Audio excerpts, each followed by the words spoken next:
मैं तो अभी भी और 2029 तक इस दावे के ऊपर कायम रहूंगा जो आज मैंने ये बयान दिया है कि 2029 के बाद जम्मू कश्मीर को फिर से आर्टिकल 370 मिलेगा। और यही नहीं, जिन शर्तों के ऊपर जम्मू कश्मीर का इल्हाक सेशन भारत के साथ हुआ है वो शर्तें भी लागू की जाएंगी।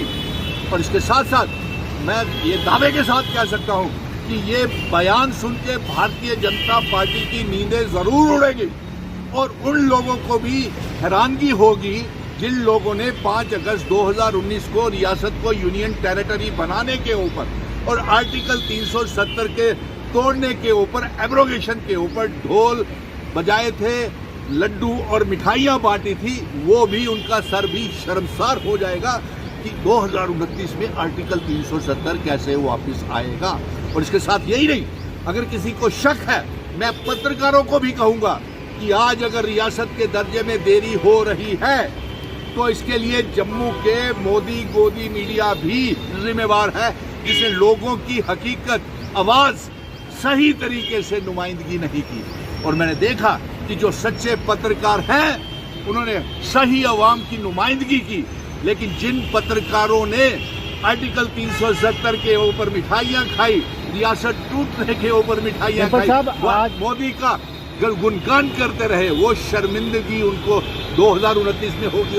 और इसके साथ साथ मैं ये दावे के साथ कह सकता हूं, अगर भारतीय जनता पार्टी को कोई शक शुबा हो कि 2029 में आर्टिकल 370 नहीं आएगा तो आज पत्रकारों के माध्यम से ही मैं चुनौती, चैलेंज और न्योता, इन्विटेशन भेज रहा हूं कि चाहे होम मिनिस्टर साहब, प्राइम मिनिस्टर साहब जब भी वो जम्मू कश्मीर के आर्टिकल 370 जो महाराजा हरि सिंह जी ने 1927 में दिया था, 1950, 65 और 60 में पार्लियामेंट ऑफ इंडिया के first president of India doctor Rajendra Prasad ji ने लाइफ टाइम के लिए जम्मू कश्मीर को आर्टिकल 370 दिया था। आज आप रिट पिटीशन भी स्टेटहुड के लिए करने जा रहे हैं सुप्रीम कोर्ट में। बिल्कुल सही बात है। आप पत्रकार मित्रों को ना जाने कहां से खबरें मिल जाती हैं।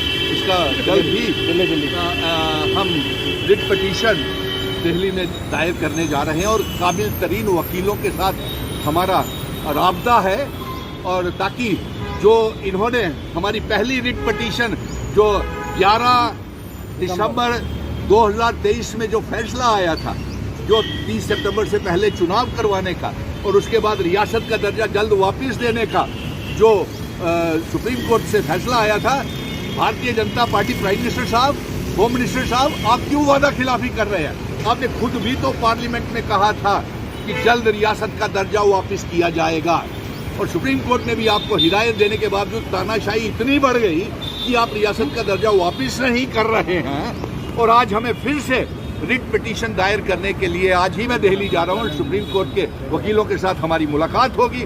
लेकिन जम्मू को आप कितना लूटेंगे?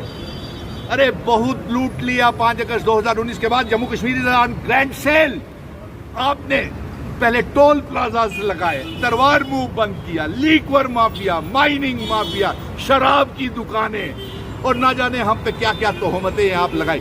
आज एक सबसे बड़ी मुश्किल की बात यह है, देखिए जम्मू कश्मीर की आवाम अपनी मांगों को लेकर के 13 जुलाई की, 5 दिसंबर की और एक मांग जम्मू का डोगरा भी कर रहा है। जब डोगरा बेटा रियासत के दर्जे की वापसी के साथ साथ कि इंस्ट्रूमेंट ऑफ असेशन की शर्तें लागू की जाएं जो महाराजा हरि सिंह जी ने दी थी। दूसरा, महाराजा हरि सिंह जी 26 अप्रैल डेथ एनिवर्सरी की छुट्टी की भी हम मांग कर रहे हैं। पत्रकार मित्र मुझसे ये पूछ रहे थे कि जो 13 जुलाई और जो घमासान मचा हुआ है 5 दिसंबर के, जिसको उमर अब्दुल्ला साहब ने लिखा है लेफ्टिनेंट गवर्नर को, उसको लेकर के मुझे क्या कहना है? तो देखिए, मैं ये कहूँगा कि जम्मू कश्मीर में कश्मीर और जम्मू 2 रीजन है, और जम्मू रीजन में 2 खिते और हैं, चिनाब वैली और पीर पंजाल। हर खिते की अपनी अपनी एस्पायरेशन, मांगे, कल्चर है।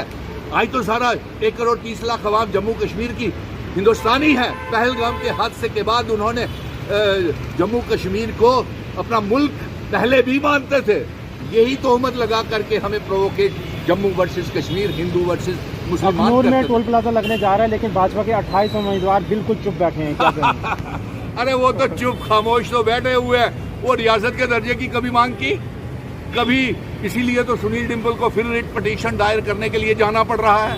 क्या उन्होंने जम्मू में शराब की दुकानें नहीं खोली, जम्मू दरबार मूव से नहीं लूटा?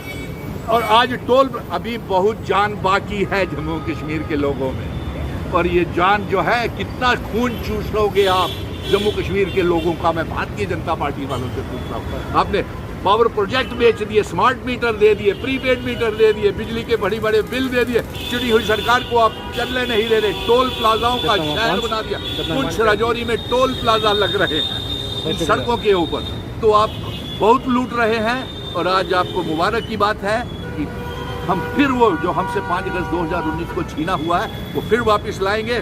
और आप ये ऑपरेशन लोटस ये कोशिश कर रहा है और ये खरीद फरोख्त करने की कोशिश कर रहा है कि किस सरकार को किस तरीके से गिराया जाए। और इसके साथ साथ मैं ये कहूँगा कि अगर वो 5 दिसंबर की 13 जुलाई की छुट्टी मांगते हैं तो इसमें क्या बुराई है? उन लोगों की ख्वाहिश है, जज्बात है, जुड़े हुए हैं तो वो हिंदुस्तानी, तो इसलिए इसको नज़रअंदाज नहीं करना चाहिए। मुबारक की बात यह है कि अगर किसी को शक हो, जब बीजेपी के नेताओं को किसी को शक हो कि 2029 में आर्टिकल 370 कैसे वापस आएगा, तो इसके लिए मैं उनको इनवाइट करता हूं डिबेट के लिए, जगह, समय, तारीख। ये बीजेपी के नेता, MLAs, member parliament Jitendra Singh, Jugal Kishore, Tarun Chugh, और या PMO ऑफिस से भी कोई आ सकता है, home ministry of home affair से भी इसके ऊपर डिबेट कर सकता है कि आर्टिकल 370 2029 में कैसा आएगा। अब पत्रकार मुझसे पूछ रहे थे आपने कैसे कहा, तो मैं ये बता दूं, ये मेरे ऑफिस में आ जाना, हम एक सोची समझी रणनीति के तहत इसके ऊपर काम कर रहे हैं।